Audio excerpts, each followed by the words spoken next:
Ya dale mujer de esa, ya pochisa me romenza, nasha de, ya lo pensa di calvenza, quiere dale te a ver, lasci vorba giucherà. Zaboiate pochime, querela saiu de já. Escrita descolonialista, pensando a educação para os próximos 50 anos. Essa conversação acontece dentro do mês de comemoração do jubileu de 50 anos da União Internacional Romani. E há muito que conversar. São anos de exclusão, de conformismo, de racismo institucional e, por que não dizer, de muitas desculpas.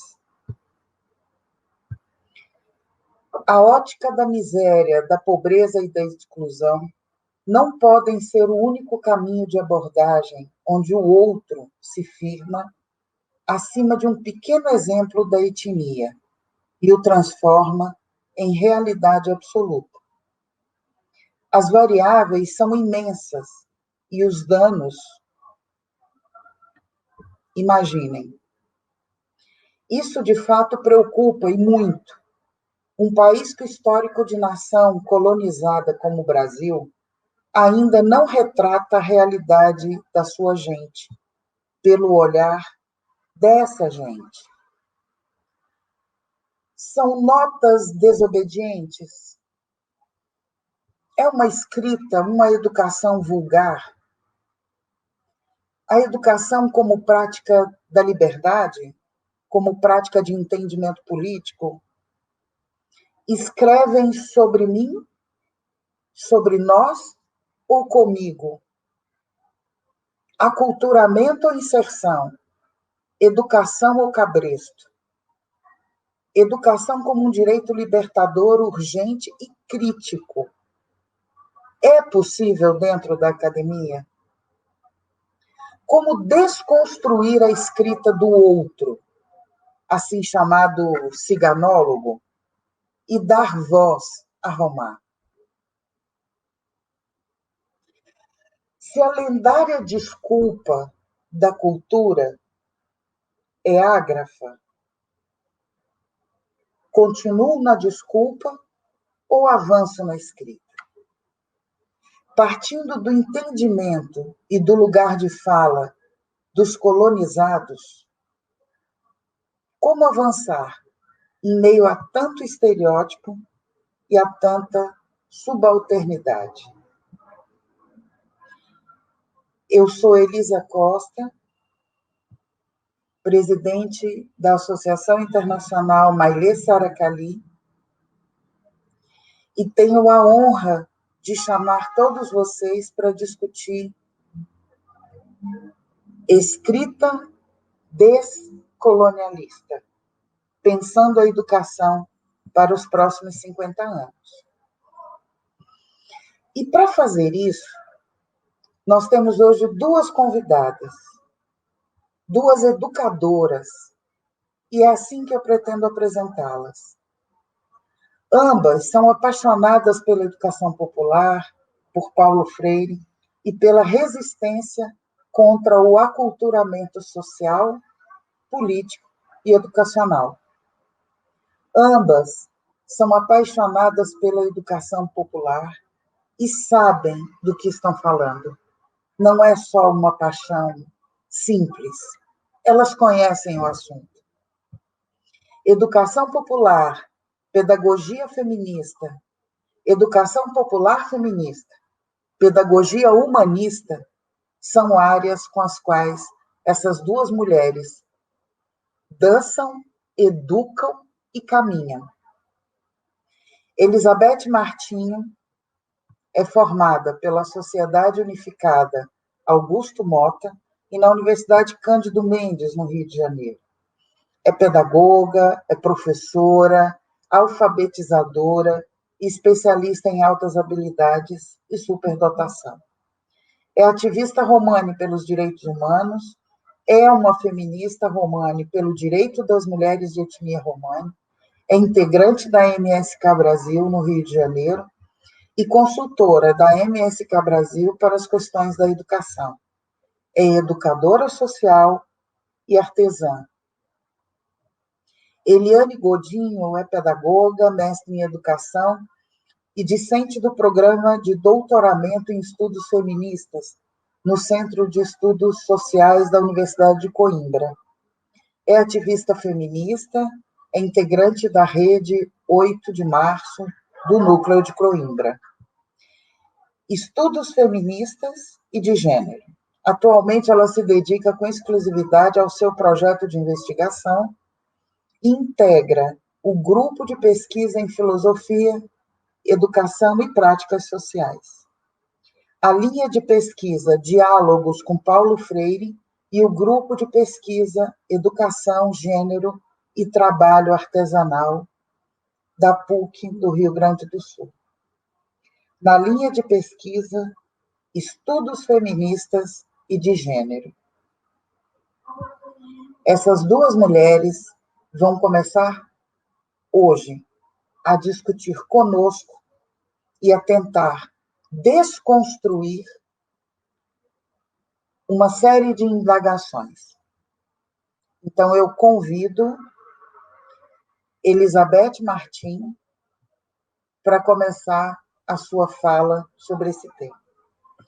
Seja bem-vinda, é sempre um prazer enorme estar com você. Sinta-se à vontade. Olá, o prazer é inteiramente meu. Me sinto muito honrada pelo convite de participação e muito satisfeita por estar aqui como uma Romi, uma mulher e já Bibi, mais uma mulher ativa. Então, falar de educação é, acima de tudo, viver educação. E eu preparei aqui um texto para não ficar esvaziado o meu momento, ou para eu tentar me segurar dos meus pensamentos. E esse texto eu começo exatamente com uma frase do Paulo Freire, num livro chamado Alfabetização, Leitura da Palavra, Leitura do Mundo. E essa frase, ela diz assim: ninguém faz opção pela tristeza e pela miséria. Ninguém é analfabeto por opção. E por que trazer o Paulo Freire? Porque nós precisamos, mais do que nunca, pensar educação, viver educação de uma forma efetiva, mas, acima de tudo, responsável. Então, visto que tudo que está acontecendo, principalmente no Brasil, com as nossas crianças, em plena pandemia, nessa situação absurda que nós estamos vivendo. Então, eu trouxe o poema do Fernando Pessoa, musicalizado pelo Caetano Veloso, cujo nome é Os Argonautas. E uma das frases de destaque desse poema é: o navegar é preciso, viver não é preciso. O poema Navegar é Preciso, de Fernando Pessoa, acerca de tornar nossas ações importante não apenas para nós, mas para todos. Então, quando se pensa em qualquer coisa ligada à educação, a educação ela não pode ser voltada e não deve ser voltada para um único objetivo, seja do professor ou do aluno, de uma forma isolada. Ela precisa ser um benefício total para todos. E, nesse sentido, a gente precisa contextualizar a situação que nós vivemos hoje no Rio de Janeiro, no Brasil. E hoje, falar do Rio de Janeiro, além da pandemia, é falar de um caso que deve ter atravessado o mundo, ou pelo menos atravessou o Brasil, que é a forma como as nossas crianças ainda são tratadas no Brasil, mesmo às vésperas do ECA, Estatuto da Criança e do Adolescente, completar 30 anos. Então, eu digo assim, contextualizar também é preciso. Então, hoje, 13 de abril de 2021, na cidade do Rio de Janeiro, como não falar do menino Henrique? Como tornar nossas ações não apenas importantes para nós, mas para todos?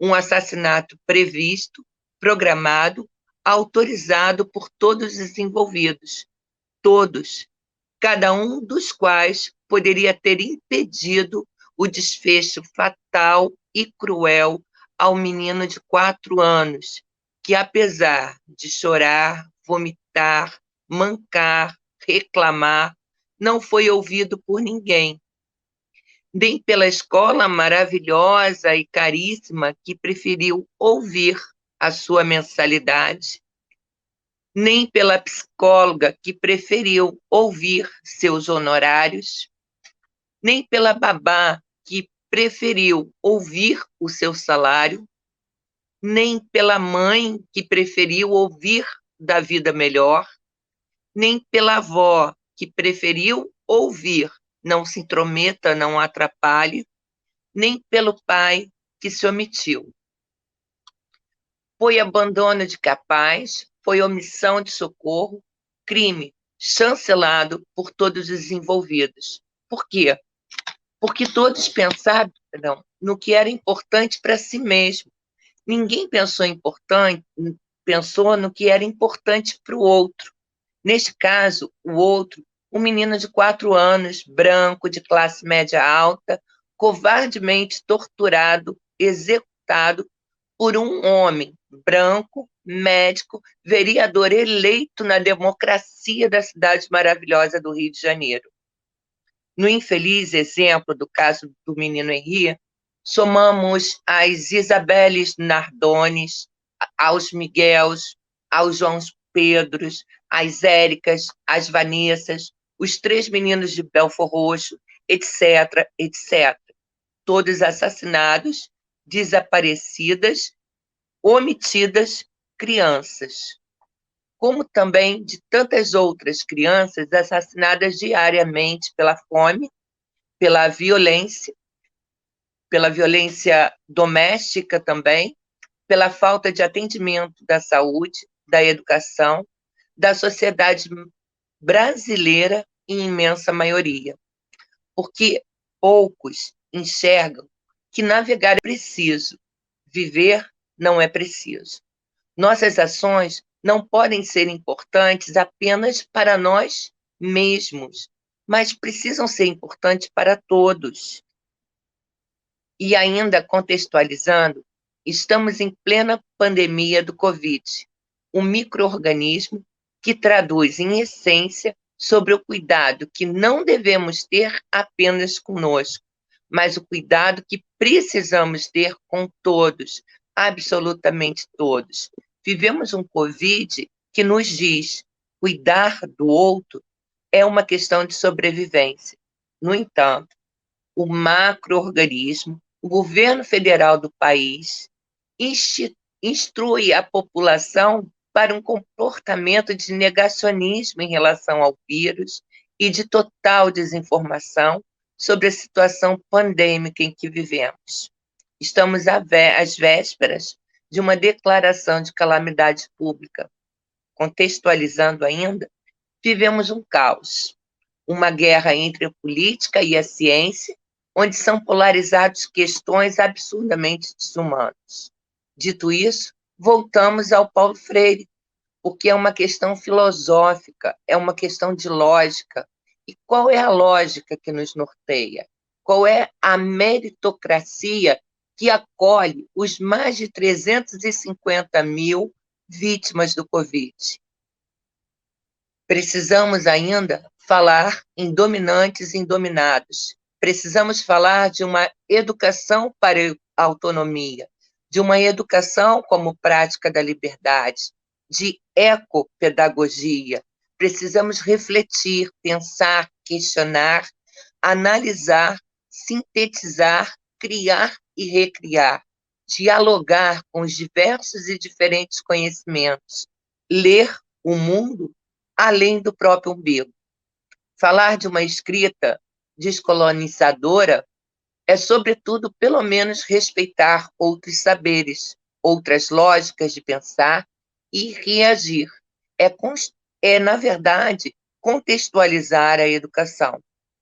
Infelizmente, ainda vivemos, na grande maioria do país, uma educação comportamentalista, a qual o próprio Paulo Freire chamou de educação bancária, onde você deposita conhecimentos, verifica o saldo final através de provas e testes de conhecimentos.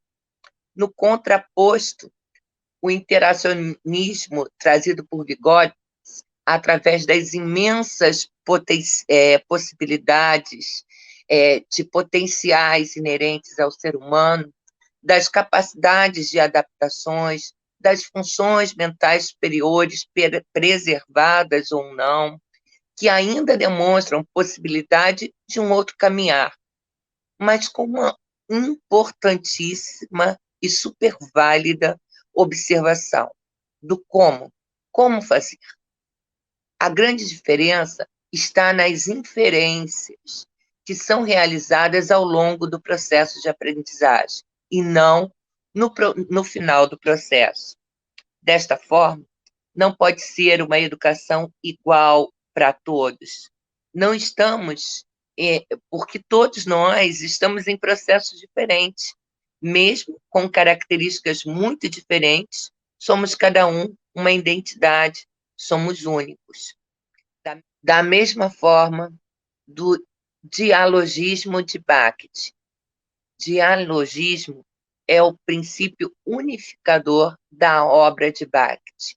O dialogismo é construído por relações entre índices sociais de valores que constituem o próprio enunciado, compreendido como unidades de interação social.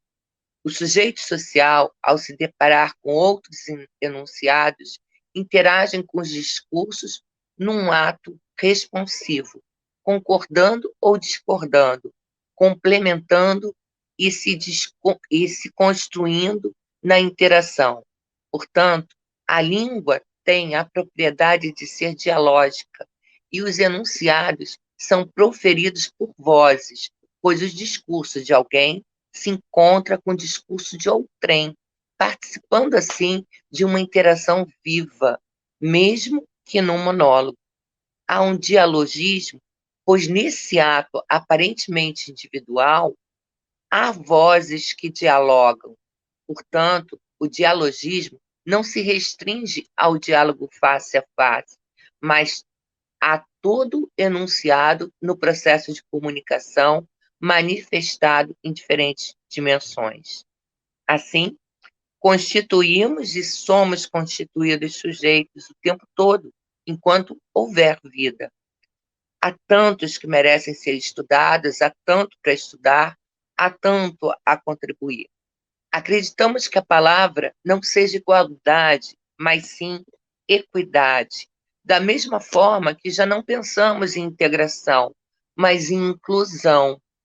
É apavorante lembrar que todos esses nomes citados até agora, Paulo Freire, o Bakhtin, o Vygotsky, são autores que antecederam a internet, a cibernética, a inteligência artificial, a nanotecnologia, aos imensuráveis recursos disponíveis hoje, para que pudéssemos, de fato, fazer uma educação mais acessível a todos. Descolonizar a escrita é um rompimento com modelos educacionais que hierarquizam um sujeito comparando a um dito ideal. submetendo a uma educação ideológica carcerária. Vale lembrar o Foucault também, que comparou as escolas aos presídios e os hospitais. Desconsiderar as histórias de vida dos sujeitos é negar sua identidade, é subjugar seu pertencimento, é inverter valores, é impossibilitar seu desenvolvimento, é fazer calar. Além de fazer andar, é fazer calar. E na maioria das escolas, aprendemos a calar. Cala a boca, fica quieto, menino. Cala a boca. Eu já não disse para calar a boca? Porque eu não sei dialogar. Eu não aprendi a dialogar. Eu mando e você obedece. São frases que inflamam os segundos das instituições educacionais, na grande maioria, em todos os níveis dos segmentos da educação. Porque ainda optamos pela educação mecanicista, fordista, etc. Jogamos ouro em pó pelos ralos de nossas escolas.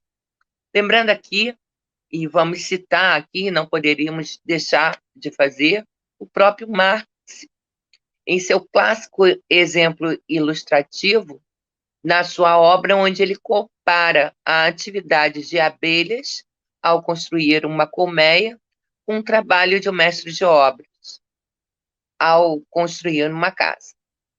Por mais perfeita que seja a construção da colmeia e por mais limitado que seja o trabalho do mestre de obras, este último, mestre de obras, possui algo essencialmente diferente.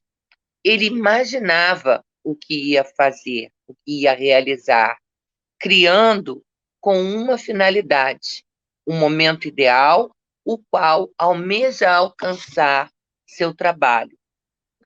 O Marx postula aqui a existência de um elemento tecnológico consciente e exclusivo da condição humana. Nós não somos adestrados, nós não nascemos para ser adestrados. Nós somos humanos, precisamos pensar, precisamos falar, precisamos organizar o nosso pensamento através da fala. Falar é importante, trocar é importante. E essa é a crítica que o próprio Marx traz ao materialismo, porque ele esquece que as circunstâncias são transformadas precisamente pelos humanos, enquanto o idealismo esquece que o educador tem ele próprio de ser educado. Então, necessariamente, para mudar os homens, o idealista educador quer introduzir suas ideias de cima, de fora, assim como o materialista quer alterar as circunstâncias de fora. Desse modo, tanto o materialismo quanto o idealismo reproduzem a estrutura da sociedade de classes, a exploração do homem pelo homem. Nesse ponto, Marx introduz o seu conceito de praxis revolucionária, a consciência da transformação das circunstâncias como atividade humana. O que estamos fazendo nas escolas do Brasil? O que estamos fazendo com a educação brasileira? Não há prática sem teoria, nem há teoria sem prática. Talvez a grande parte dos professores e educadores ainda não reconheçam a teoria que envolve a sua prática. Então, mesmo que inconscientemente, estes mesmos professores acabam por reproduzir a mesma sociedade que os formou. Ao reproduzir, mantém pobres como pobres, incapazes como incapazes, marginalizados socialmente, etc. A escrita descolonial trazida pelo Manuel Bonfim, ela faz com que a gente examine os limites e as possibilidades de pensar o Brasil e a América Latina. Mas para a efetivação dessa proposta trazida pelo Manuel Bonfim, É preciso lançar mão do diálogo, da escrita social e com elas, e com as suas áreas de conhecimento, dos estudos culturais e pós-coloniais. Então, o fio condutor dessa pesquisa se reposa exatamente do confronto da visão de nação, elemento predominante na interpretação da realidade brasileira e latino-americana. Pensar, e ainda refletindo com Paulo Freire, ninguém faz opção pela tristeza e pela miséria. Que ouro, hoje, ainda são roubados de nós. E pensar nisso é pensar numa educação em que a gente dê oportunidade para todos, absolutamente todos. Pensar na educação para o povo romani, pensar numa educação de inclusão social total, pensar na mulher romi, pensar na romi que tem o direito à escola, pensar na língua falada por essa mulher romi, pensar e investigar a sua vida, as suas tradições, respeitar a sua forma de pensar e de viver, é, dar a possibilidade dessa mulher crescer, transformar e, principalmente, das crianças terem uma condição de mudar de vida. Todas as crianças. Existe a Constituição de 88 brasileira, fala do direito da educação, de ser igual para todos. A Lei de Diretrizes e Bases de 96 fala da diversidade cultural, dos princípios da educação, das adaptações curriculares propriamente ditas, inclusive atendendo prioritariamente a povos em situação de deslocamento, como parquistas, circenses e os assim chamados ciganos, a Romar, né, com matrícula imediata nas escolas. Existe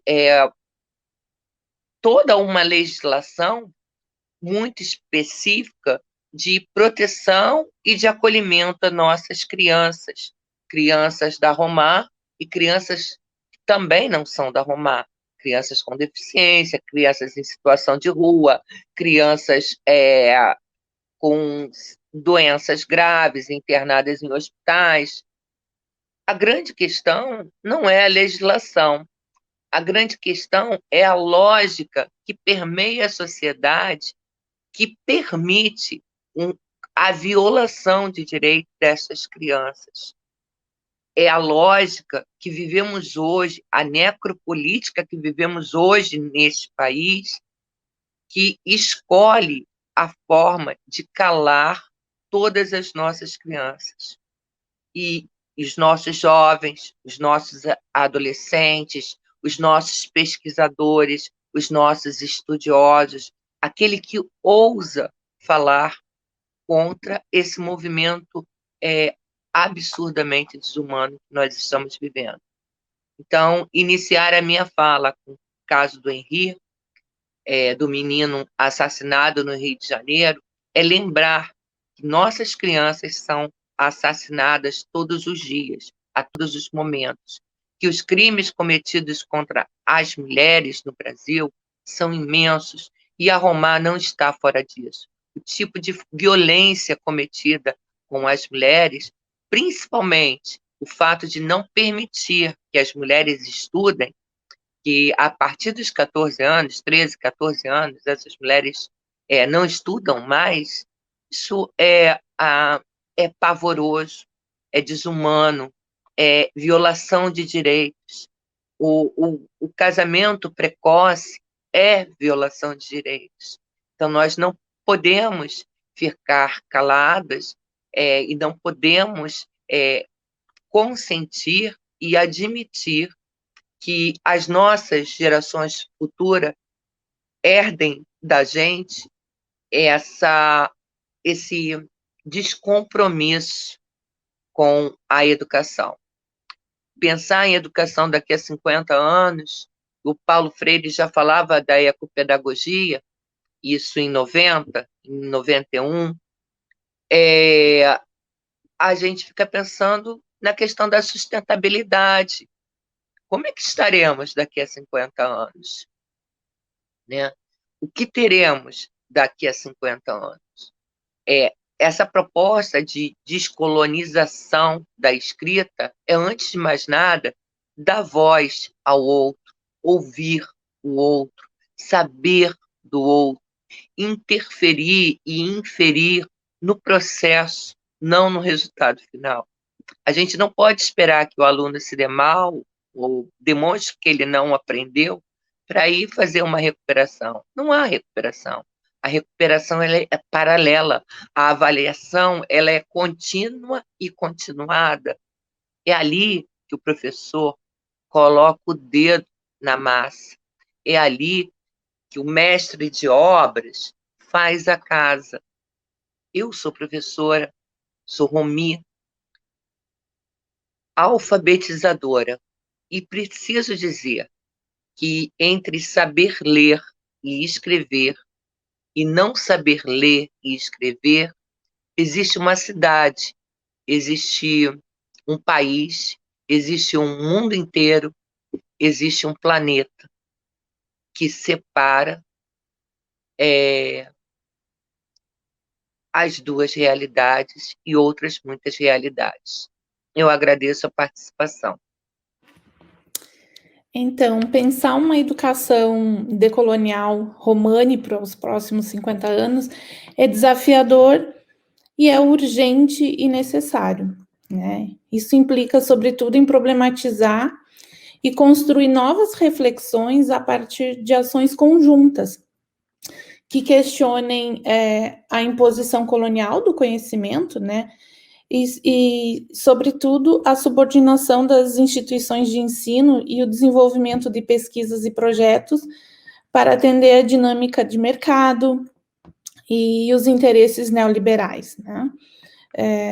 Bem como contestar, né, essas concepções, diagnósticos e a ideia de diversidade, né, que ajudam a legitimar algumas intervenções políticas que permitem a perpetuação de desigualdades étnico-raciais na educação, sobretudo narrativas que perpetuam as assimetrias de poder e que estruturam a produção de narrativas que são racistas, né, do conhecimento elaborado, narrativas que despolitizam o legado colonial em relação às construções sociopolíticas, socioeconômicas, socioculturais, não só no tocante à educação, mas de um todo, né, da construção do projeto social em que nós estamos ou em que estivermos inseridas. Além disso, é necessário também identificar esse anticiganismo, né, ensinado e incrustado, né, na essência dessa história, resultante de um projeto civilizador dentro dessa modernidade pensada, então, a partir da Europa. Penso que o marco teórico desse enfoque é a partir de conceitos que levem em conta o saber situado, né, que são vitais, não só para a luta, né, mas também para as investigações, para um projeto societário menos injusto. Esse imperialismo epistemológico, né, com esse enfoque eurocentrado, heteronormativo, racista, de certa forma, né? Então, ele não é capaz de representar e tão pouco criar condições para que a história das pessoas subalternizadas sejam revistas, né? Então, essas linhas de pensamento crítico que tentam confrontar, né, essas narrativas, tentam, sobretudo, reescrever uma outra história. E se pensarmos do ponto de vista da história romana, então, é importante porque houve um conhecimento produzido ocultando, então, aspectos da história, né, dessas populações, como tantas outras, né, como a ausência dessas pessoas na história, a invisibilização desses sujeitos, dessas pessoas na história como seres históricos também, né. Então, esses estudos que tentam produzir essa contranarrativa, eles também ainda se mantêm à margem dos debates acadêmicos, né, eles ainda têm muitas limitações e são atravessados, sobretudo, por um sistema de dominação que é racista, né, que é constituído nessa modernidade europeia e baseado nessas pretensões civilizatórias, né, esse cariz colonial. Então, é uma história construída a partir de uma perspectiva dominante, que também ainda continua em processo de desenvolvimento, porque, de fato, são ações específicas de poder, né, que vão definindo esse sistema de dominação, consagrando e fundamentando historicamente, fundamentado historicamente na universalização desses valores europeus, né, eurocentrados. E isso ainda segue muito forte na academia. Então, pensar a partir de uma perspectiva decolonial permite produzir um conhecimento crítico, né, um conhecimento com consciência social, que colabore para o avanço da produção do conhecimento, não só nos espaços acadêmicos, porque aqui eu falo também dessas instituições de ensino superior, mas podemos pensar na escola, né, na educação básica, nas séries iniciais, nos infantários, né, na educação infantil. Então, pensarmos de uma forma crítica, né, para que haja um avanço de produção de conhecimento e que essas pessoas que sofrem de uma forma muito, muito naturalizada, de certa forma, né, que vivenciam isso cotidianamente, criando, pensando em criar espaços, então, né, para que essas pessoas possam ser escutadas, que elas possam forjar a própria voz. Nesses espaços, podemos, então, criar fissuras para combater esse racismo científico, né, desnaturalizando também esse racismo que é estrutural, que é institucional, e que ele vai operando em diferentes contextos e lugares, né, desde as situações do cotidiano, né, e a esses espaços também acadêmicos de produção do conhecimento. Então, para construirmos essas novas reflexões e projetar, realizar ações conjuntas, é necessário, então, que a gente desnaturalize essas narrativas dominantes dessa neutralidade do conhecimento, né? Esse conhecimento que é assente numa concepção branca, eurocentrada, heteronormativa, racista, classista, né? Construir, né, essas reflexões, essas ações conjuntas, é de responsabilidade de todas as pessoas, né? E eu aqui chamo a atenção e sublinho que é, sobretudo, um compromisso das pessoas que desejam e almejam construir uma sociedade menos injusta e desigual, né? Então, que seja de empenho de todas essas pessoas em conhecer e reescrever uma história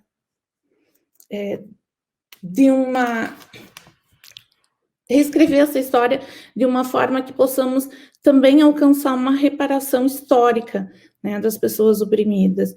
E aí ficam sempre os questionamentos, né, que eu trago. Como que a gente pode pensar uma proposta decolonial estando imersos na colonialidade, né?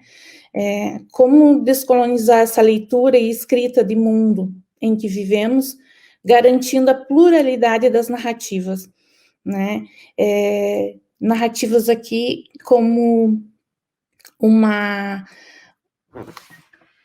contranarrativa, no caso, né?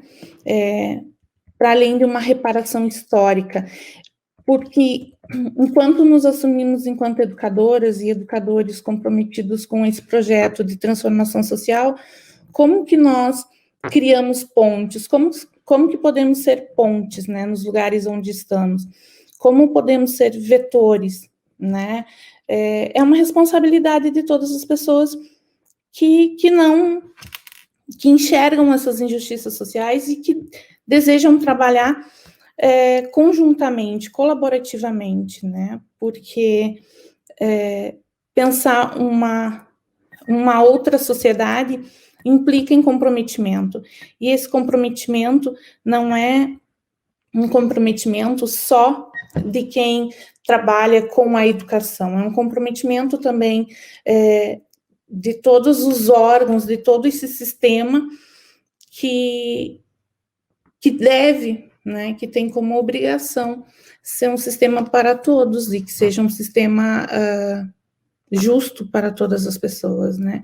Então, pensar as assimetrias de poder também é pensar essas narrativas hegemônicas da academia, essas narrativas que estão presentes, sobretudo, nos manuais escolares, nos livros escolares, que mantém lá uma ausência de tantas outras narrativas, né, que construíram as sociedades, que construíram, que têm sua história, que fizeram e fazem parte da história, né? Então, reconhecer isso não é só uma reparação histórica, é um dever, né, de quem acredita que essas narrativas precisam aparecer e pensar nisso, né, através de uma perspectiva decolonial, antirracista, de uma educação emancipatória, é compromisso de todos nós.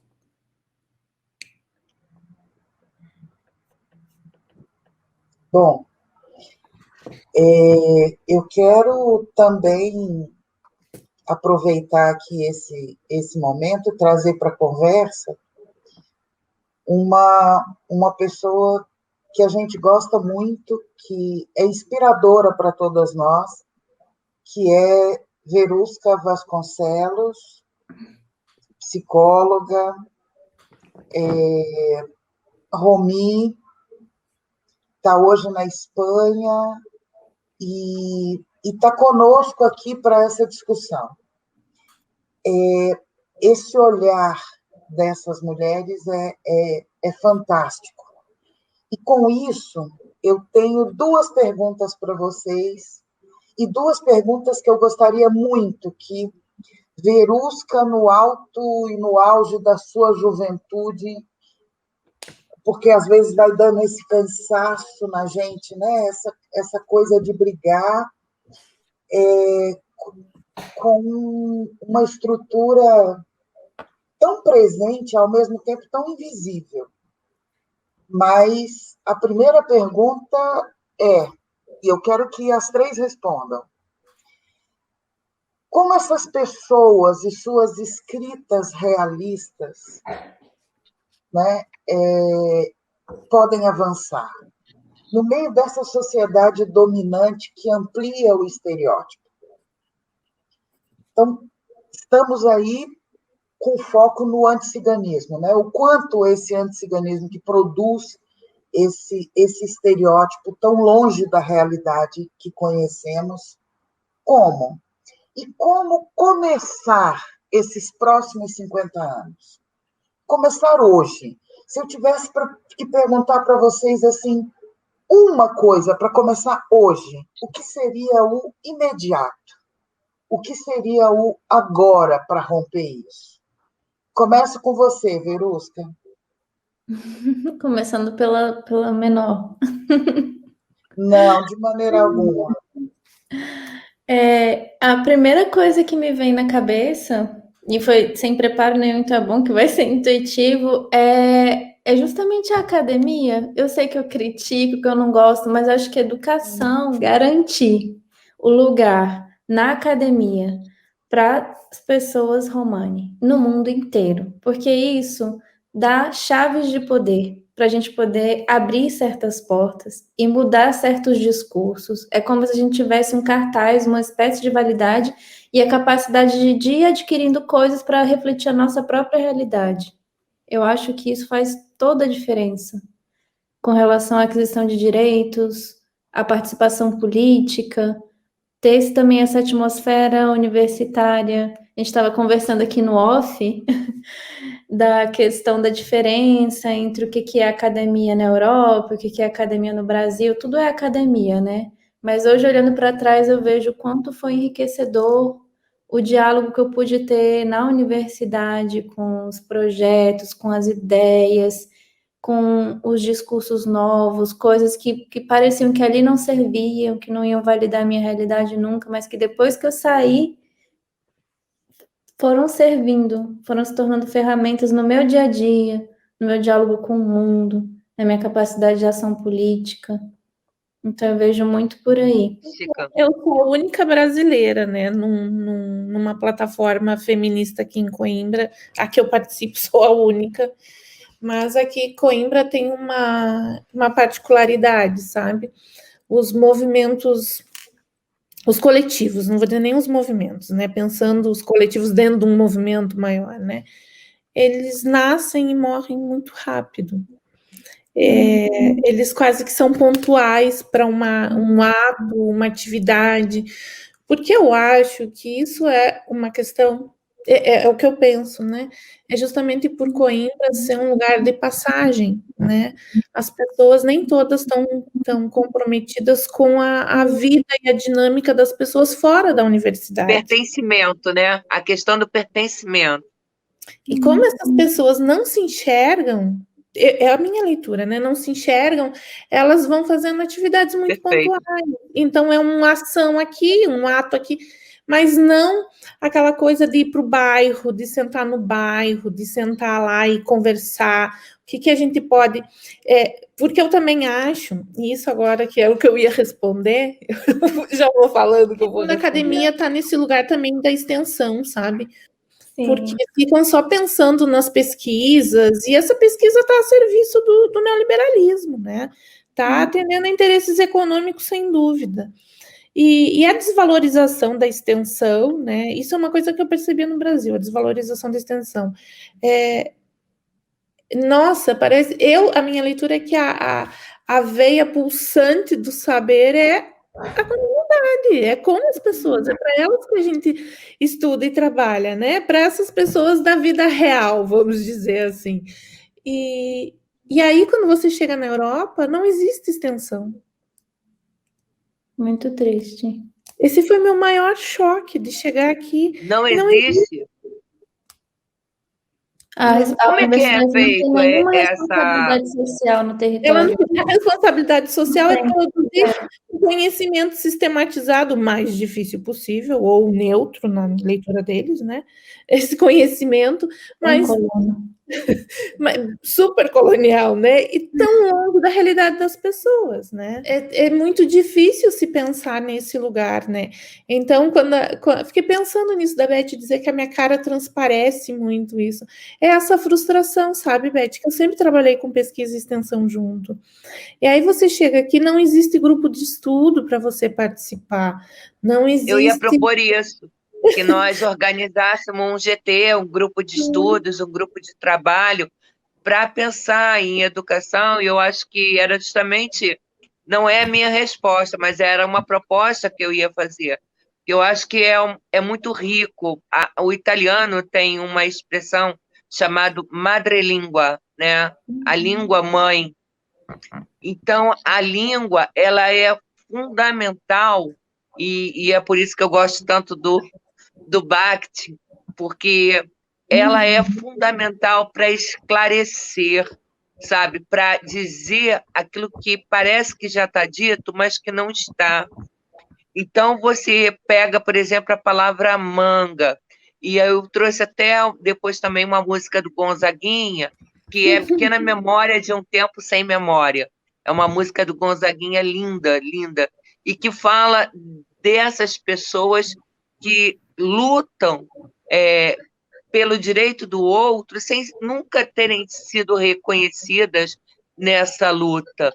E porque é algo que está além delas mesmas, né? A preocupação coletiva, social, ela supera. É um tipo de inteligência, aquele menino das múltiplas inteligências falava a respeito disso, né? Porque a inteligência intrapessoal e a inteligência interpessoal. Então, é um tipo de inteligência. Existem pessoas que têm essa inteligência mais aflorada, digamos assim, ou tem uma percepção, a própria vida o constituiu ou fez que essa inteligência desenvolvesse por esse lado. Mas é interessante lembrar que, por exemplo, a distância da academia da realidade, né, da faculdade da realidade.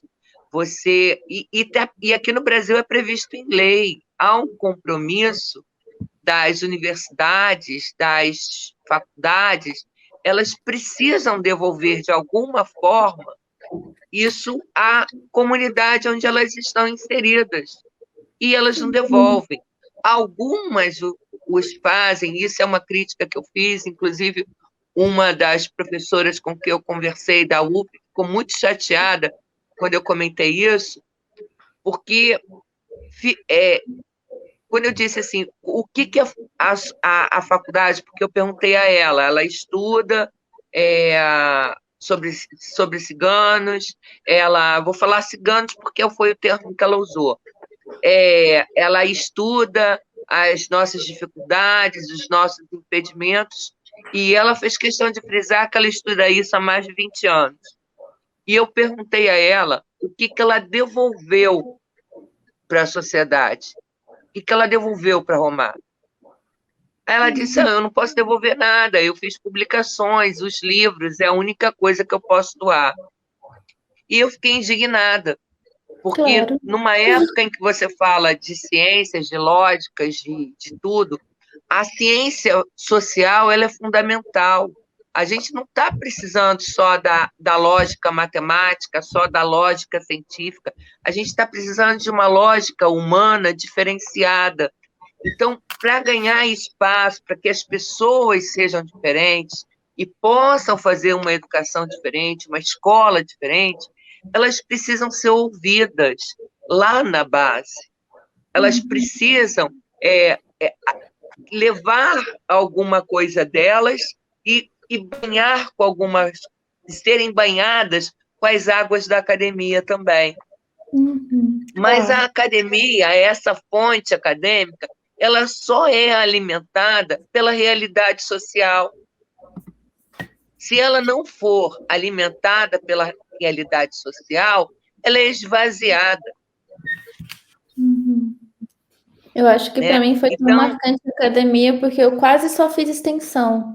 Eu era uma negação em pesquisa, eu era uma negação nas matérias, mas extensão, tinha tantas horas de extensão universitária que não contou. Acho, sinceramente, quando a gente fala na madrelíngua, essa questão que agora aqui no Brasil está um quebra-pau danado, eu não sei se você está sabendo, por causa da republicação do dicionário em romanês.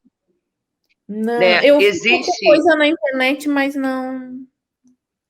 Então aqui está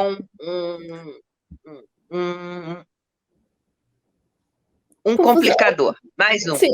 Enfim, quando eu falo, aí estava falando do Bakhtin, né, e da questão da língua, o quanto é importante esclarecer, dizer aquele óbvio que parece que ser dito, eu trago como exemplo a manga, né? Porque manga, você pode estar se referindo à manga da camisa, você pode estar se referindo à fruta, e em alguns lugares do Brasil, ela é uma expressão do tipo, tá mangando de eu, tá debochando de eu. Então, como a palavra, ela precisa ser esclarecida. ela precisa ser debulhada, ela precisa ser investigada. E nós perdemos, com o golpe militar de 64, o direito à leitura, à reflexão, à indagação. Já foram retiradas lá disciplinas como filosofia, etimologia, e agora a gente perde também, tira a antropologia, tira a filosofia, tira a sociologia, e as pessoas estão caladas. E quando eu pergunto a essa professora o que ela devolveu, que no mínimo que eu esperava é que ela dissesse para mim: a gente fez uma roda de conversas, a gente fez uma roda de leituras, a gente iniciou um processo de confraria. Ela diz: eu publiquei, eu escrevi, mas eu não tenho mais nada para dar. E aí imagina, né? A pessoa fica num processo tão egóico, né? Porque é isso que a academia quer também, né? Que você vá lá, construa o seu trabalho e que a devolutiva seja um livro, um artigo científico publicado nas revistas de renome e tal, porque isso vai ranquear a instituição. Mas, de fato, a vida das pessoas transforma? Ou você foi lá e só funcionou como uma extrativista, né? É esse lugar que eu questiono sempre, né? Porque eu acho que é isso que, quando eu chego aqui, eu tenho essa mesma reflexão da Verusca. Quando eu chego aqui, fico pensando, olha, de certa forma, eu fui uma privilegiada. Eu pensava que eu era doida da extensão, mas eu fui a privilegiada porque a extensão me permitiu vivenciar a minha formação de uma outra forma, e que foi muito rica, porque não só me permitiu ou me oportunizou o contato com as outras pessoas, mas também essa reflexão hoje do lugar onde eu estou, que só quando eu fui vivenciar com as pessoas, com as professoras, no meu caso, eu fiz extensão com professoras e depois dentro de um outro trabalho, porque eu conciliava, eu fazia extensão por desejo, né? Não era tolhida, mas eu era de iniciação científica. E na minha bolsa de iniciação científica, trabalhava com professores na escola que faziam práticas diferenciadas e que refletiam sobre essas práticas. E essas práticas, todas elas eram de cunho freiriano. Então, todas implicavam em rodas de conversa, implicavam em pesquisação, pesquisa participante, que é a partir da demanda das pessoas. Então, e eu fico sempre pensando e digo sempre que eu estou onde estou porque eu sou fruto de políticas públicas de acesso e permanência ao ensino superior, né? Porque eu acho que a gente acho que a gente tem produzido conhecimento crítico bem consistente, sabe? Por exemplo, com relação à comunidade romana, eu sempre falo, né? Para mim, o meu grande exemplo é minha mãe. Eu fico, gente, minha mãe se formou com a primeira doutora, pelo menos da UNB, a se formar na área, trabalhando identidade romana na literatura, e foi um inferno, quiseram jogar ela para... Foi um monte de história. No ano que ela se formou, fizeram um evento para falar sobre a comunidade cigana do DF e não chamaram ela, sabe? Mas e agora se fala, as universidades falam. Ela começou a pós-graduação na Argentina, ela fez a primeira pós. Gente, foi uma semana depois, eu comecei a ver professor falando que ia começar também uma pós sobre estudos ciganos no Nordeste do Brasil. Eu falei, gente, que interessante, né? Legal. Tem referencial romano? Não é nada. Mas, claro, é como se fosse a mesma lógica aplicada a uma escala menor. Eu sempre fui muito crítica com a Universidade do Brasil, mas depois que eu conheci a universidade na Espanha, eu olho e falo, não, a gente andou. Vale a pena se meter aqui, porque deu para evoluir, então não vou desistir. Vamos continuar nesse caminho, uma hora a porta abre, porque eu sou contra esse discurso de vamos tirar títulos, não é importante a academia, não, a gente não pode parar aí. Mas para quem teve que lutar, como você falou, se não fosse os programas de acesso à permanência à universidade, muitas de nós não teríamos chegado a concluir o curso. Quem teve que passar por isso sabe o valor que tem. Sabe, as vidas que já foram transformadas. Ah, não vai transformar todo mundo. Não vai. Mas vai dar uma base interior. Eu também acho que de quem transformou também tem uma obrigação moral, né? Ética, né? Eu penso que é moral, é compromisso com aquelas pessoas que não chegaram aonde eu cheguei, mas que sustentam aonde eu estou, né? Mas eu também penso que eu venho da educação e tal, mas eu sei que lá na educação eu tive, assim, sei lá, de uma turma de 40 pessoas, 40 mulheres, porque a minha turma era só de mulheres, sei lá, se 10 pensavam assim, eu não sei se enchia uma mão de pessoas que pensavam assim, porque também estavam tão imersas nesse sistema opressor que não conseguiam, elas só pensavam. E aí isso é muito difícil também, elas só pensavam em ter o canudo para São poder fazer um. conceitos intrínsecos, né?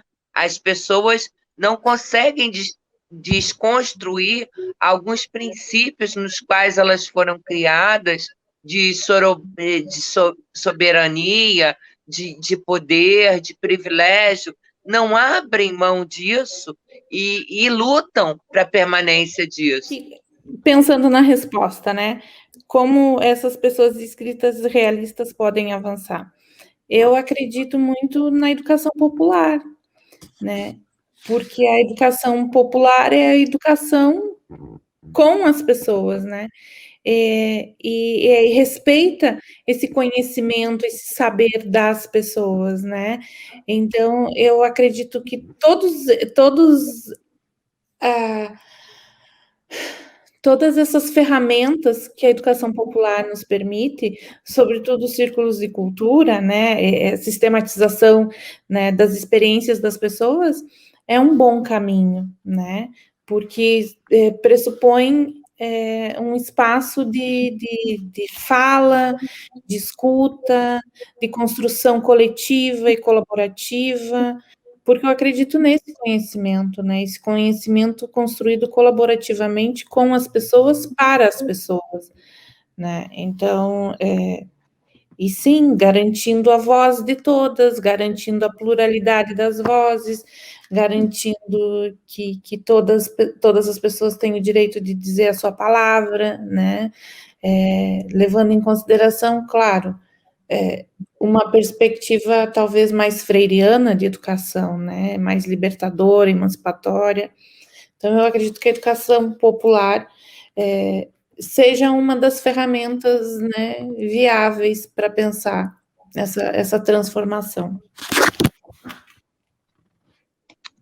Bem, eu ouvi a Verusca falando da academia, ouço a Eliane falando da educação popular, e eu trago aqui a minha contribuição no sentido da formação continuada do professor e da gestão participativa. A minha contribuição em relação à formação continuada do professor é porque esse professor ele precisa também estar sendo alimentado, ele também precisa ser ouvido, ele precisa colocar os seus desejos, ele precisa ter a liberdade de expressar as suas dúvidas. Ele precisa não sentir vergonha de perguntar o que ele não sabe. Porque aquele que fica, sabe, é um jogo de poder que ele acaba incomodando, porque ele vira, além do jogo do poder, uma fogueira de vaidades. E isso é que acaba com todo o processo.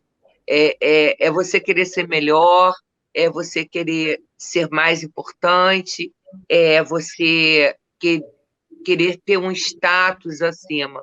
Uma das coisas que mais me incomoda na formação do professor é que justamente aquelas classes que necessitariam de um professor com uma boa formação, com boa informação, com acessibilidade, são as classes que menos é pedido desse professor. Então, você é professor da educação infantil com a formação do curso normal.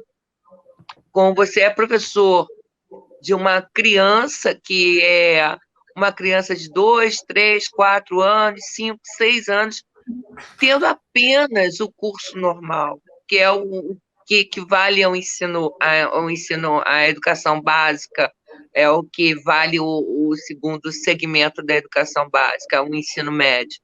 Então, isso assim é absurdo, porque que experiência de vida, que informação, que comprometimento esse professor recém-formado tem na troca com seus alunos. Então, já começa ali, né?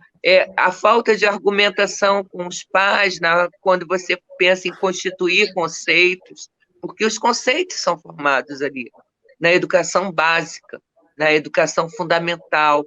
Gostar da escola é gostar da escola fundamental, continua na escola, aquele que gosta da escola, aquele que gosta de ler, aquele que é aceito pela escola, ou aquele que insiste em mudar a sua própria realidade e luta contra tudo isso. Eu sofria todos os tipos de bullying na escola, mas eu sabia que a única chance que eu tinha de ter uma vida diferente das mulheres da minha família era através do estudo. E eu estudei.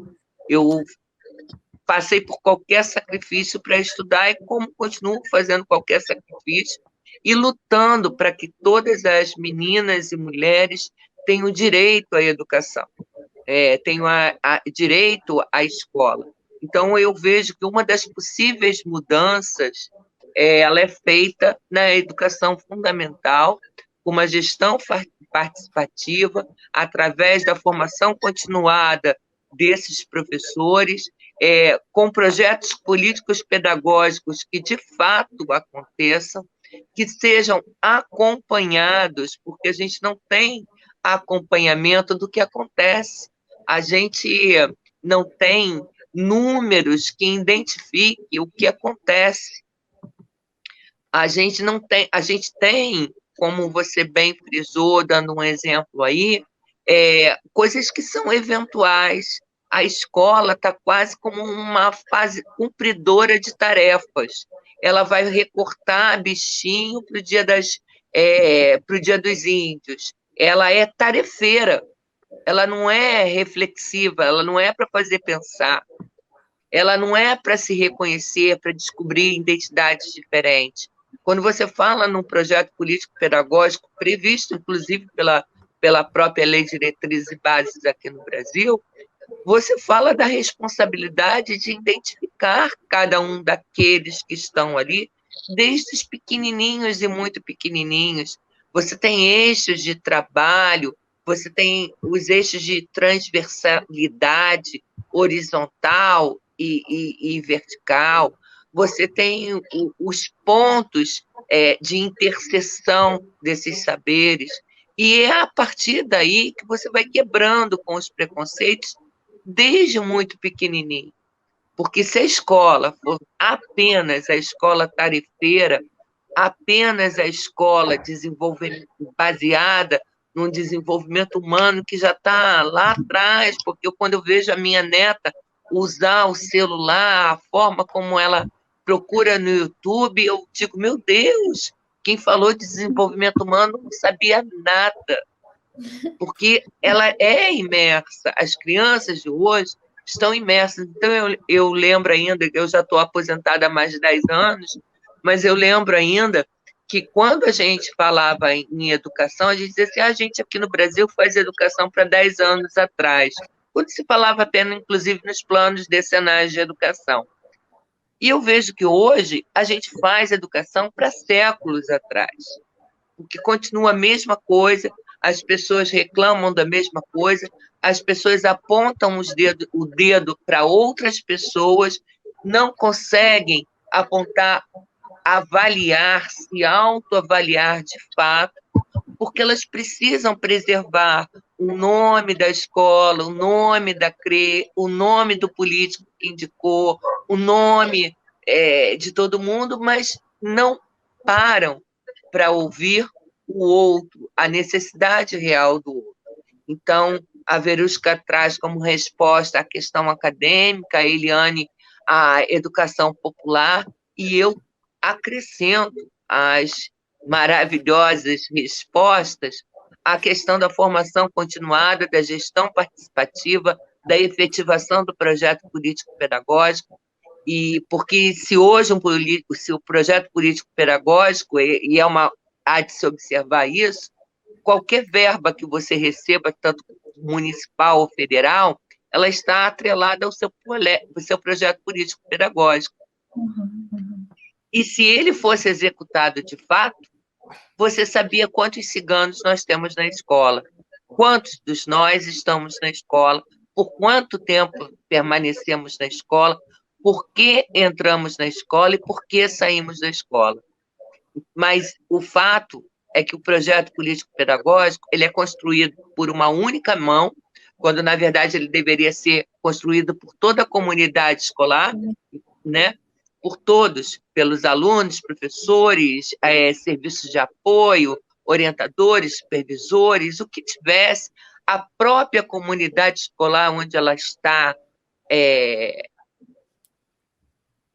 fixa, né? Seja os lojistas, seja a indústria, seja o comércio, todos esses deveriam participar desse projeto político-pedagógico. Os responsáveis, principalmente, né? Perguntar para um responsável por que você escolheu essa escola para matricular o seu filho. É porque é próximo de casa, porque alguém mandou, ou porque a escola tem no bairro uma forma de ser uma boa escola. Porque acontece, uma escola do lado da outra, a mãe quer matricular a criança numa escola, mas não quer matricular na outra.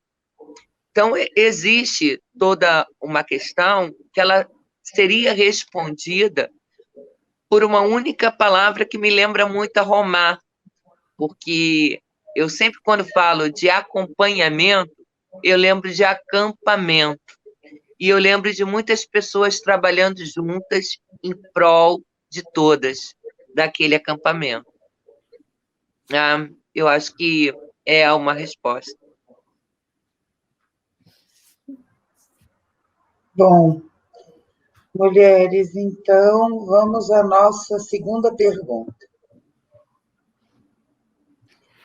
Como combater o aculturamento no dia a dia, na prática das universidades, das revistas, e do que precisa ser levado a sério?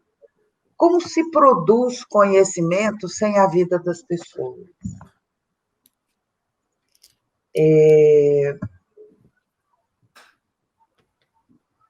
Um item, talvez, não é? Como? O que vem à mente logo quando essa pergunta se faz? Como fazer isso? Porque eu fico imaginando hoje, nós temos alguns materiais escritos, acadêmicos, recheados de preconceitos, de informações dúbias, estereotipadas. E esse é um material de pesquisa, muitas vezes. É desesperador você ver esse tipo de material de pesquisa, né? Com um estereótipo tão grande, com uma estrutura tão nociva. Então, quando eu pergunto a vocês, como que a gente faz isso nessa via de mão dupla? Porque a gente precisa sair da coitadice também, daquela coisa de que só existe o racismo, só existe essas condições que impedem. Não, não existe só isso, né? Existem outras tantas coisas. A gente sabe da negativa, da proteção da escola, da negativa da identificação para manter. Agora, quando a gente fala nessa escrita, nessa imagem realista, nessas pessoas que precisam falar e precisam ter a sua história de fato contada, sem esse olhar de Debré, vamos dizer assim, porque o primeiro livro que chega no Brasil já vem com Debré, com toda a carga dele de estereótipo. É esta carga que permeia o cigano fantasiado de pirata, né? já são as imagens de Debré. Então, já vem com a carga europeia do contrário. Ela já chega aqui, tudo que já chega aqui já chega desde o início no sistema de culpabilização. Tem uma reparação histórica? Tem uma reparação histórica. Mas eu fico me perguntando por que o conto de uma Romi é menos importante ou não pode ser visto numa universidade, não pode ser citado, mas você tem um ciganólogo que constrói uma estrutura de poemas baseados, e esses poemas são levados a sério. Então, como é que você retira o lugar dessa pessoa? Essa pessoa ela perde o espaço, ela perde o lugar, ela deixa de existir, ela existe sobre a ótica de quem?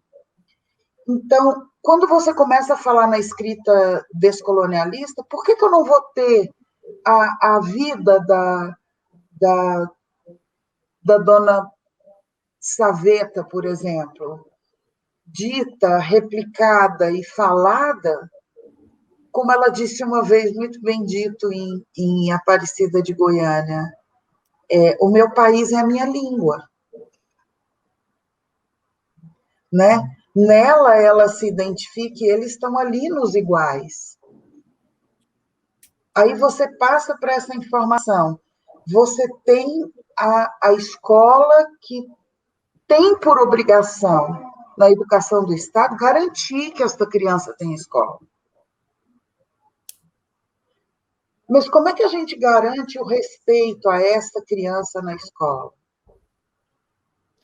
A gente cobre e busca tanta questão do maltrato.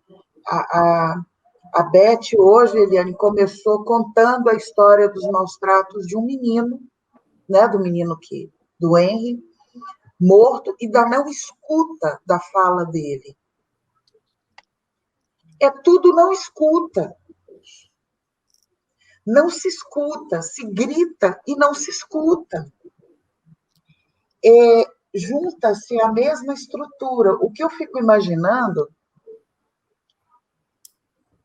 é que, de novo, a frase de 2013, e eu acho que essa frase vai acompanhar a gente para o resto da vida. Por quê?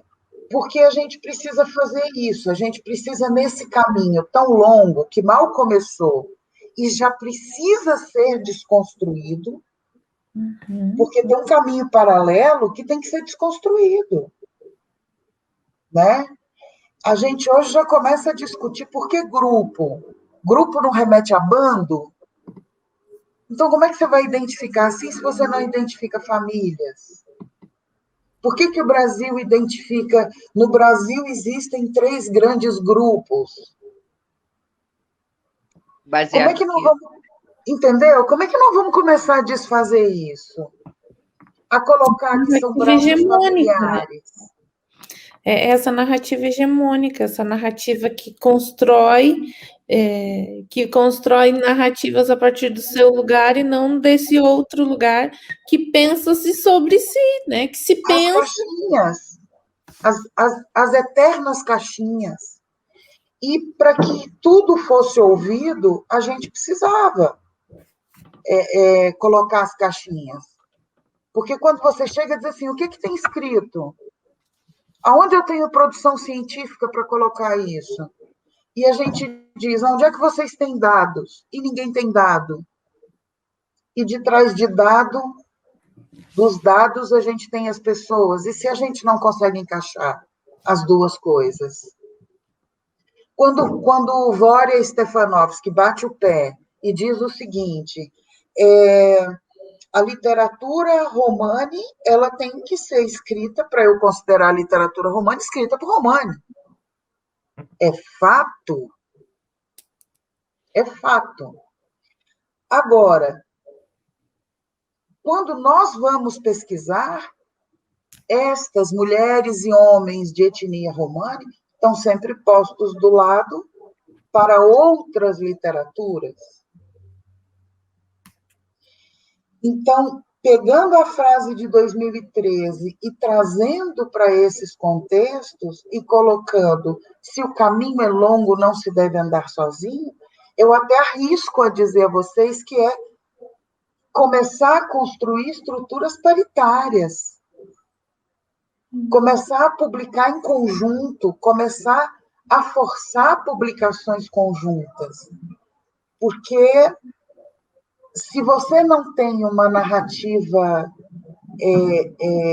correta, a leitura de vários dados, ela chega a ser cansativa, ela é exausta, ela é chata. Por que tanta gente se apaixona por Paulo Freire? Porque Paulo Freire não tinha... Ele fazia questão de não ter... Exibicionismo. Ele tinha simplicidade no falar. Ele queria ser escutado, queria ser entendido. Entende? Ele não queria aparecer. Ele tinha consciência do que ele era, sem precisar pisar em ninguém para dizer eu sou melhor do que você. Ele Então, só se sentia humano com outro humano. Então, como que a gente constrói uma via de saída nessa linha, sendo que em tudo, em absolutamente tudo, a começar pelas mídias sociais? Quando você digita, o que você tem é informação estereotipada. Então, eu ouso dizer que a primeira coisa que a gente precisa fazer hoje é invadir com qualidade conjunta, não isolada, mas uma qualidade conjunta, esses espaços de produção, seja na academia, seja na escola. Eu não digo ceder a lugares para você estar lá despreparado, mas estar. Eu não digo colocar um nome e tirar uma fotografia. Muito pelo contrário. Acho que isso não é ocupar espaços, né? Participação e controle social é um problema seríssimo pela qualidade que se apresenta, ser uma qualidade muito midiática, né? Não ter uma preparação realista do processo.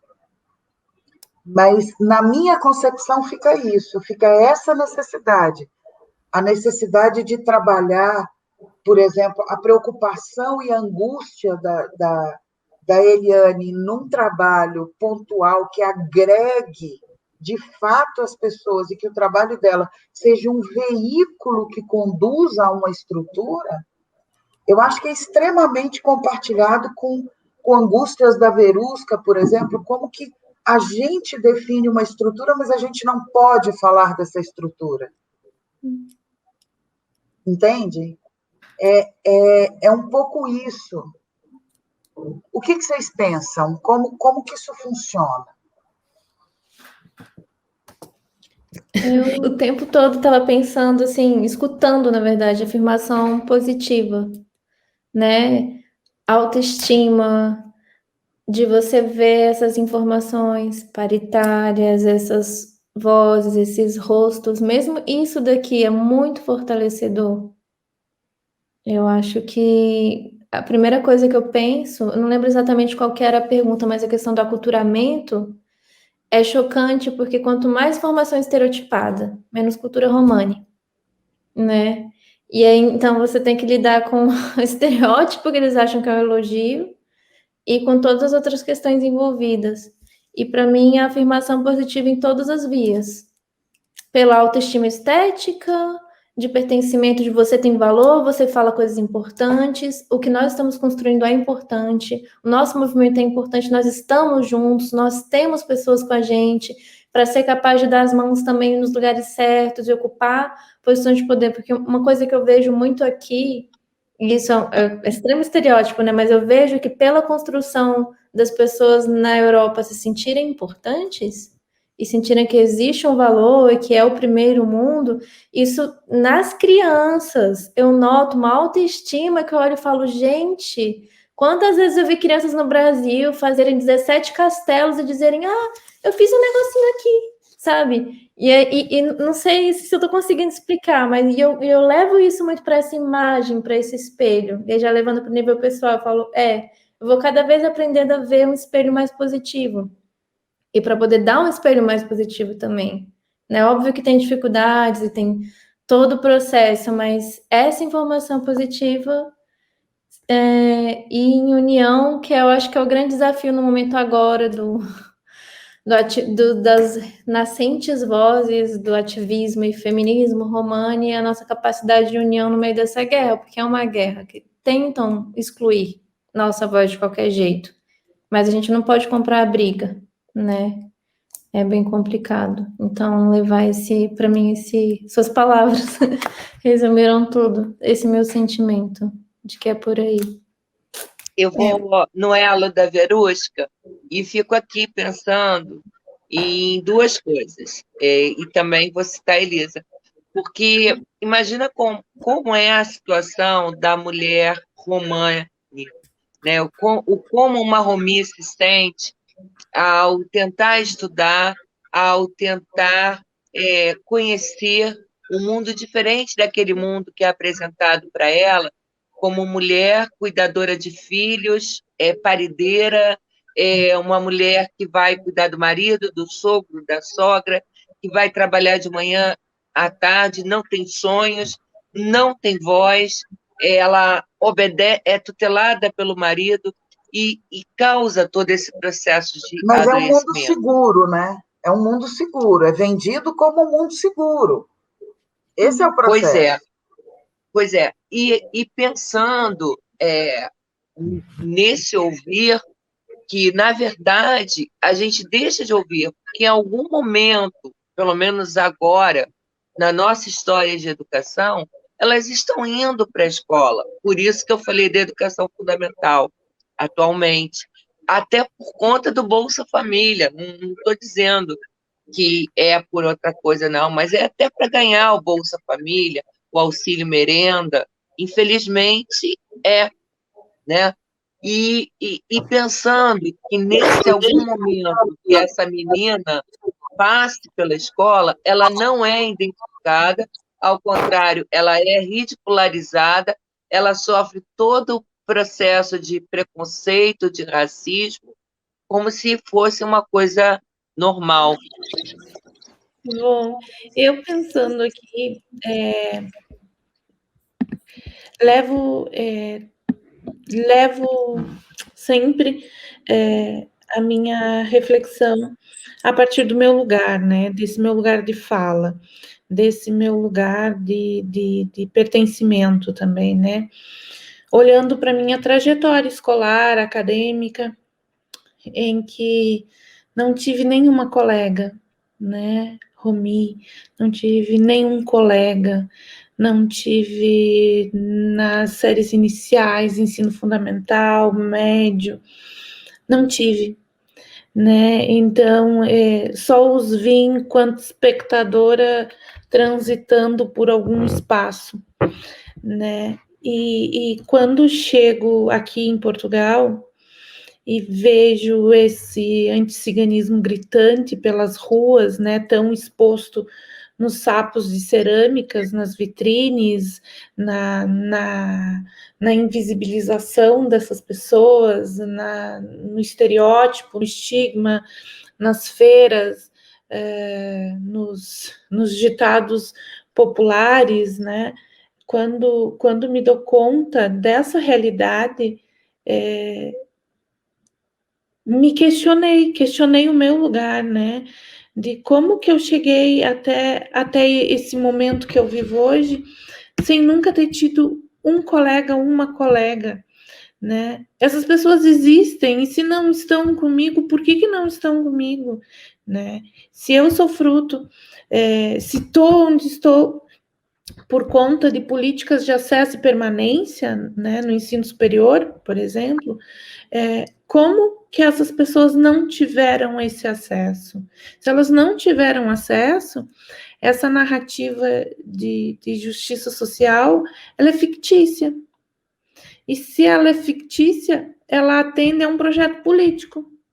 E esse projeto político deseja seguir segregando, criando guetos, criando espaços cada vez mais subalternizados, mais ostracizados, né? Por quê? Porque os projetos seja de governo, os projetos sociais, muitas vezes, não dão conta dessa diversidade.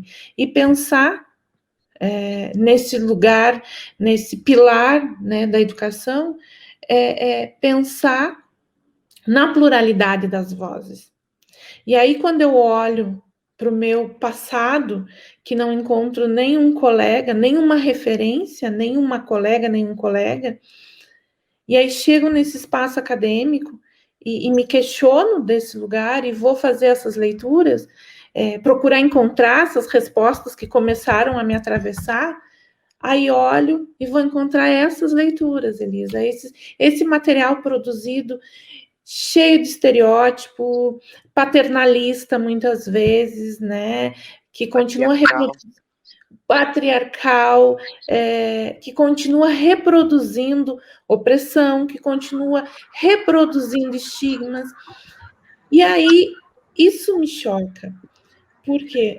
Porque sempre um trabalho sobre, e esse sobre é essa narrativa construída a partir desse lugar, né, desse lugar de dominação, né, que tentei anteriormente falar sobre isso, sobre esse lugar que me incomoda, essa narrativa dominadora, essa narrativa tão bem articulada, que segue criando guetização, que segue criando segregação, segue criando subalternização. E aí não encontro, né, não encontro pares para discutir. E aí vou procurar autores, né, autores dos estudos Romani, e aí encontro alguns, né, e esses alguns vão aqui vou dialogando com eles no meu pensamento e pensando esse lugar onde eu me encontro, né, desse espaço, que é um espaço que na minha concepção, da minha formação numa instituição pública, né,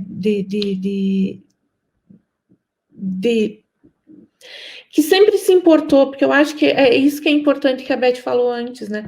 Dessas instituições públicas no Brasil que têm esse compromisso firmado com as comunidades, né? Com as pessoas que não estão na universidade, esse trabalho de extensão, né? Que, ao meu ver, também é a alma da universidade, porque se a universidade não se sustentar no tripé pesquisa, ensino e extensão, ela não atende ao que ela se propõe a fazer, né? E aí procurei esses autores, essas autoras para construir esse diálogo. Então, tenho também feito esse percurso de procurar, né, de construir dessas minhas angústias, partilhar, né, com as pessoas que sentem na pele. Eu vejo de um outro lugar, mas quem sente, né, que tem essa voz que precisa ser ouvida.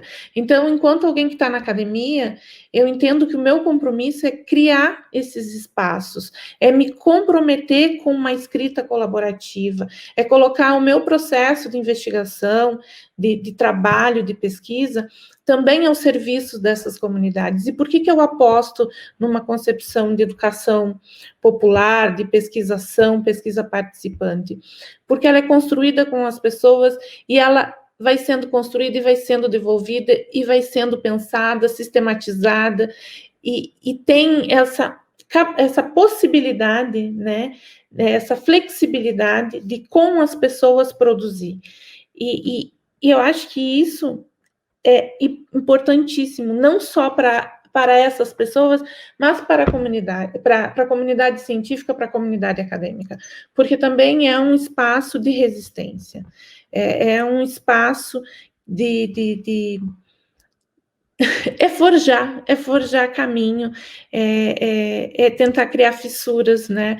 Como a Catarina Walsh fala sempre, pensar nesse decolonial, mas pensar com as pessoas e se colocar como colaborador, como um aliado, tendo noção e compromisso desse lugar que a gente ocupa, né? De enquanto uma mulher considerada branca, na Europa considerada latina, né? E sendo latina tem um outro estereótipo relacionado à minha pessoa, mas sim consciente do meu lugar e consciente desse lugar de fala, né? Porque todos temos o lugar de fala. Precisamos é ter consciência dessa fala, né? E elaborar uma fala consciente. É isso. Eu tenho certeza que é um assunto longo, importante, é um assunto que dentro da ótica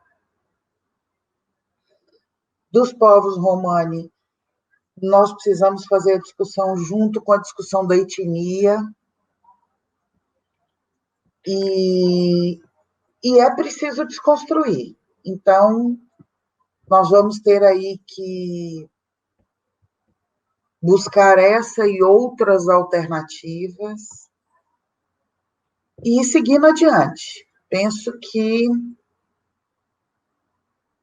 vamos ter que agregar gente, vamos ter que pensar e buscar pessoas profissionais que tenham essa visão. A gente tem uma sorte enorme de conhecer pessoas que já têm essa visão, né?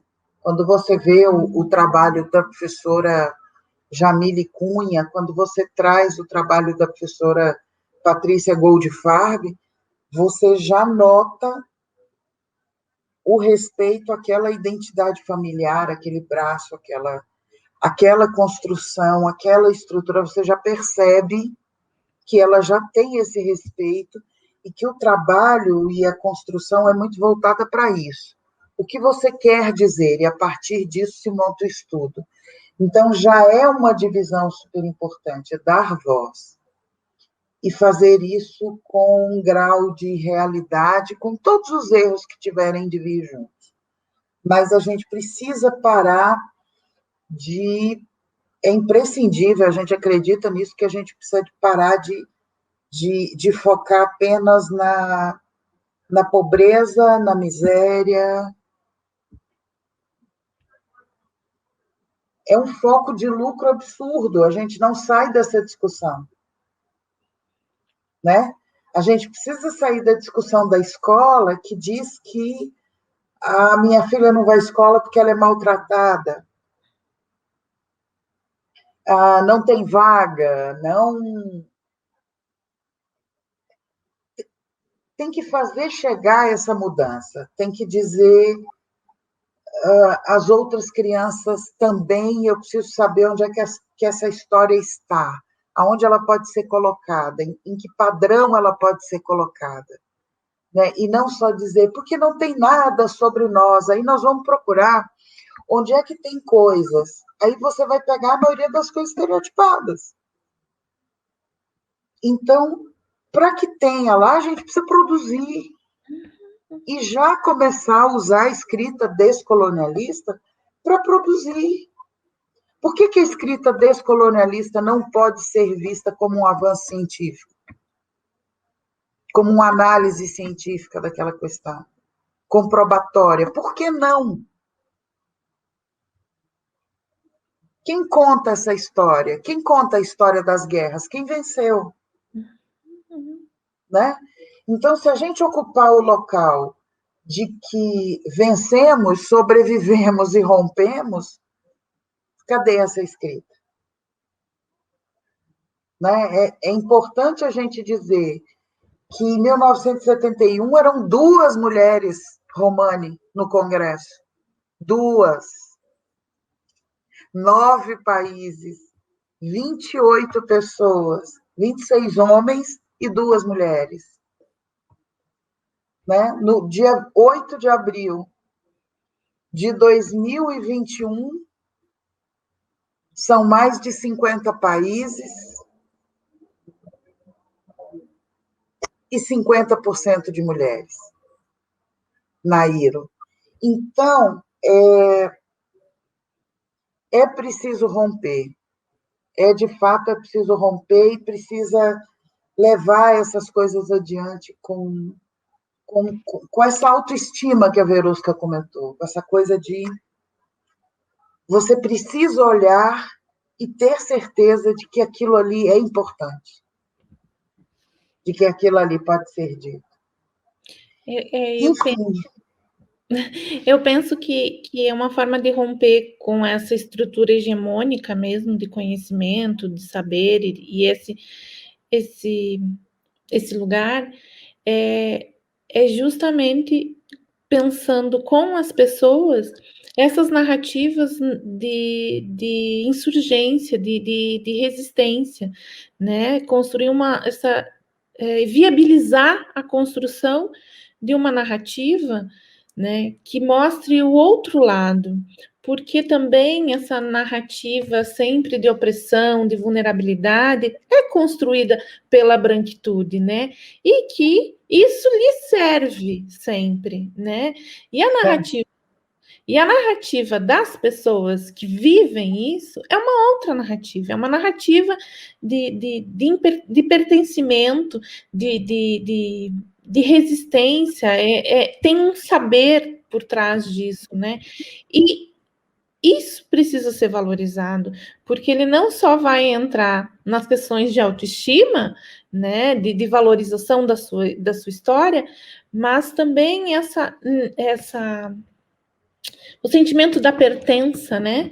De enxergar a sua história. Então, quando a gente olha para os livros escolares, por exemplo, né, e não encontra essa história, é um projeto político. E é um projeto político que a gente não pode pensar que ele é genocida só lá na questão do Holocausto, na questão do degredo. Ele permanece tão bem construído que essa ausência segue nos manuais escolares. Claro que a gente não pode pensar aqui os manuais escolares como o suprassumo da educação, mas ele é uma das ferramentas de sala de aula, né? E que não se encontra muitas histórias, né? Que a gente não percebe ali muitas histórias. Mas eu também não quero deixar tudo isso enquanto responsabilidade dos educadores, porque os educadores já trazem muitas responsabilidades. Isso é uma responsabilidade do poder público, é do Estado, né? Quando a gente pensa essas políticas de acesso e permanência, também tem que ser de participação política dessas pessoas na elaboração, né, do que chega em todos os espaços, né? Então, garantir a pluralidade das vozes é o mínimo para começar a quebrar, né? Para começar a construir, para começar os primeiros passos nessa caminhada, né? Olhar para essas narrativas, olhar para isso tudo que está dado como construído e questionar e problematizar e olha, não é bem assim, eu tenho uma outra referência. Mas por que não tem a referência documentada? Aí a gente vai chegar numa outra questão. E a gente sempre vai buscar outras questões. E vamos chegar ao cerne de que existe um projeto genocida que está dando muito certo. Né? Então, a gente tem que parar. E essas vozes precisam ser ouvidas, né? Elas existem, né? Tem uma ativista portuguesa, né? Que ela diz, eu hoje tenho voz. Eu quero que me escutem, né? Então, a gente não pode pensar só nesse lugar, né? A gente tem que pensar na produção de uma narrativa, né? Que sempre existiu, mas que não é ouvida, e ela não ser ouvida faz parte de um projeto, desse projeto que é político, né? Então, eu sempre defendo que educar é um ato político, e a educação ocorre em vários espaços, a gente não pode deixar só para a escola essa responsabilidade, é responsabilidade dos movimentos sociais, das instituições, né? É responsabilidade nossa, é responsabilidade minha enquanto sujeito, enquanto adulta, enquanto uma pessoa na sociedade, né? Eu tenho responsabilidade, que é ética, inclusive.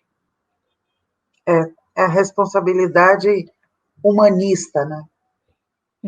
Nós estamos aqui, é preciso fazer isso. Eu fico sempre preocupada e sempre lembro da tua fala, Elisa, que é a gente está vivendo um momento de produção de desumanidade, né? E a gente tem que nadar contra.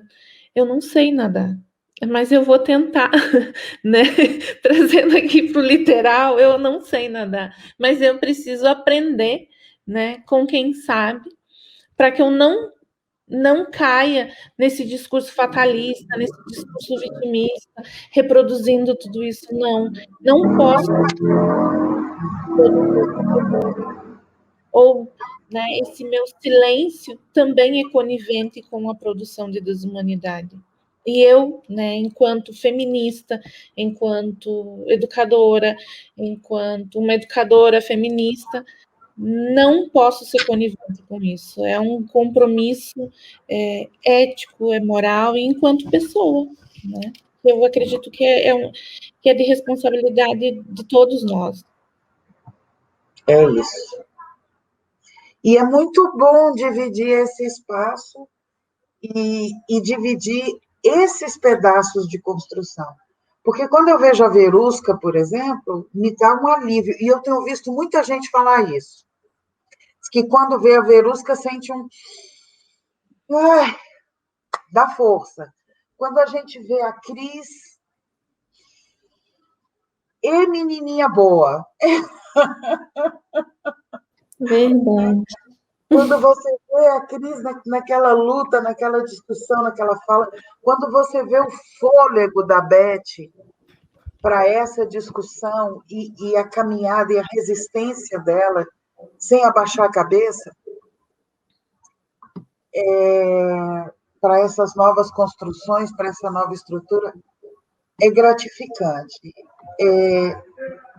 O mais importante, Eliane, eu penso, e já para encerrar, que a gente já se prolongou bastante, e isso é maravilhoso, porque o assunto é muito bom. No final das contas,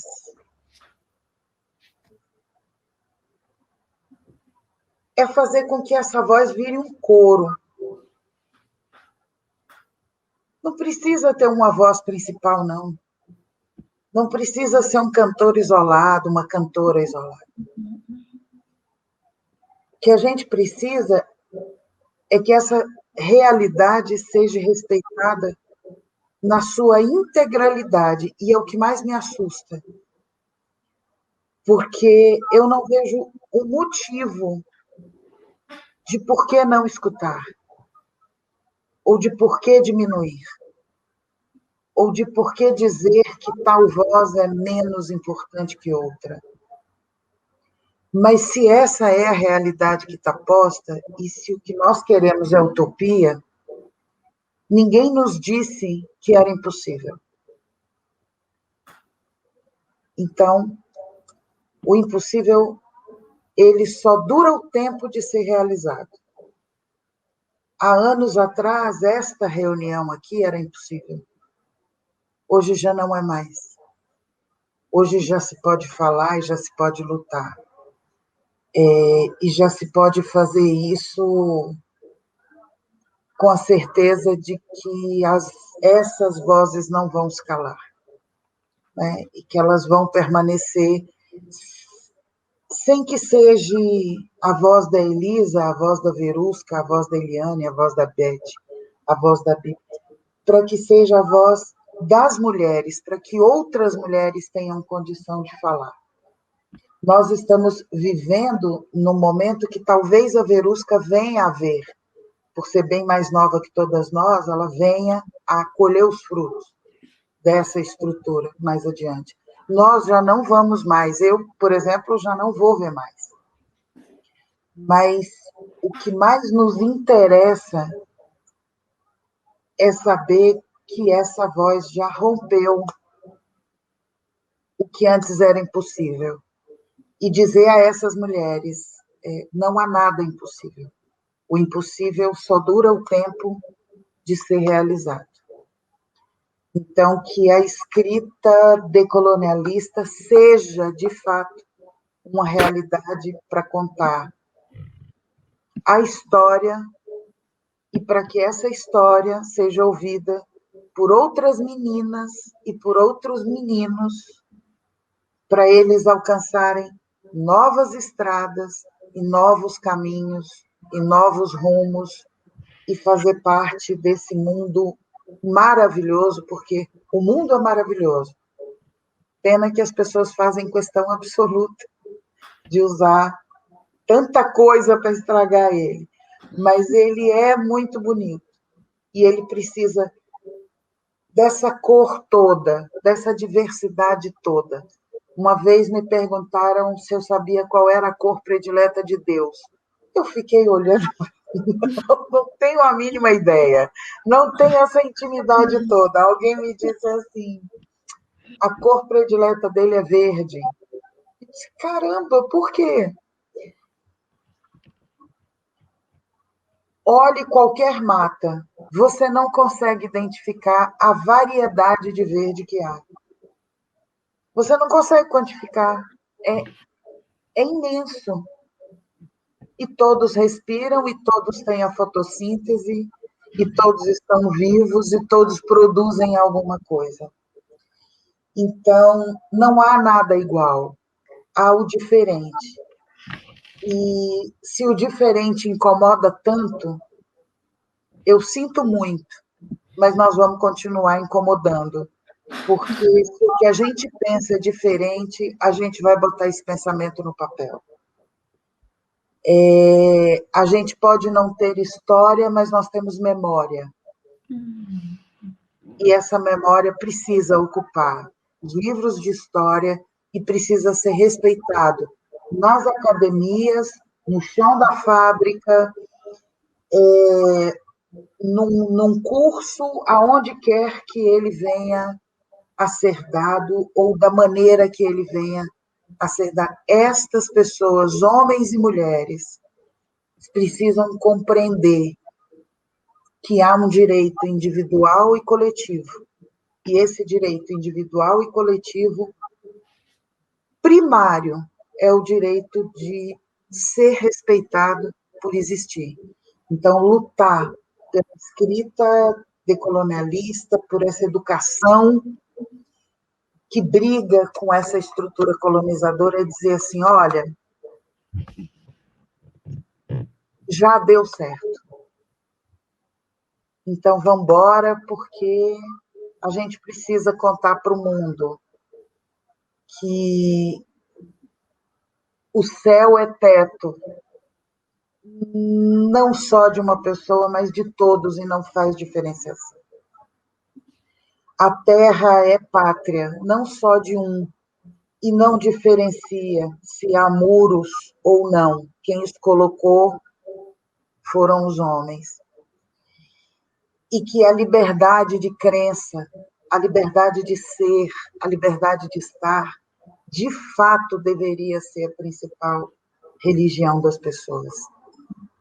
Então, sem folclore, com a realidade muito grande, o céu é meu teto, a terra é minha pátria, liberdade é minha religião. É fato, e está estampado na bandeira que foi criada anterior, mas foi juntada e concebida e exposta em 1971, com aquelas 28 pessoas que cansaram de ser esquecidas, inclusive de serem reconhecidas como pessoas que sofreram com o genocídio, e uma coisa tão forte que nem palavra tinha para isso, foi preciso cunhar essa palavra, genocídio, para poder explicar a grandeza do extermínio, da falta de informação, da falta de humanidade. Naquela época faltou humanidade, hoje falta humanidade. Se naquela época teve quem brigasse, hoje temos nós. Pequenos, grandes, minúsculos, se vamos passar despercebidos, não importa. Mas nós não vamos mais passar a limpo, como se simplesmente não existisse. Existe e vai começar a andar. E que um dia ganhe pernas boas e firmes, e mais pessoas, e que isso se construa no direito e na dignidade da pessoa humana, porque é isso que a gente precisa, né? De juntar tudo isso na dignidade da pessoa humana. Enfim, eu agradeço bastante a Elizabeth, infelizmente não vai conseguir acessar, mas para se despedir, mas eu quero te agradecer bastante, Eliane, quero agradecer bastante a Verusca e a Beth, que não está aqui, e dizer a vocês que é muito importante, que eu fico muito feliz em dividir com vocês essa parte da minha vida, de poder dizer que eu tive a honra e o prazer de conviver com pessoas como vocês. Porque nessa estrada não interessa mais nada, mas interessa quem vai estar na luta com você e dividir todos os trabalhos, todas as questões, quem vai dividir o dia e a noite, e não quem vai dividir o dinheiro no final do mês. Então, essa luta pela dignidade humana, essa luta pelo reconhecimento da pessoa, é importantíssimo. E vocês são mulheres maravilhosas. Então, eu agradeço de coração e já coloco para vocês, nós vamos ter muita coisa para fazer, muito trabalho para fazer. E vamos. Obrigada. Eu que agradeço. Olha, um beijo grande, eu agradeço, porque é uma honra e ao mesmo tempo, sou muito grata por essa partilha, né? Essa generosidade que a Elisa coloca, né? Porque é muito generoso da tua parte, né? E para mim eu só posso agradecer a aprendizagem que eu tenho, que tem sido uma aprendizagem bastante significativa. Enquanto pedagoga, a gente sabe o peso que tem uma aprendizagem significativa, né? E tem sido esse processo, e tem sido um processo muito, muito relevante, não só na minha vida, mas eu também sei na vida das pessoas que eu convivo, né?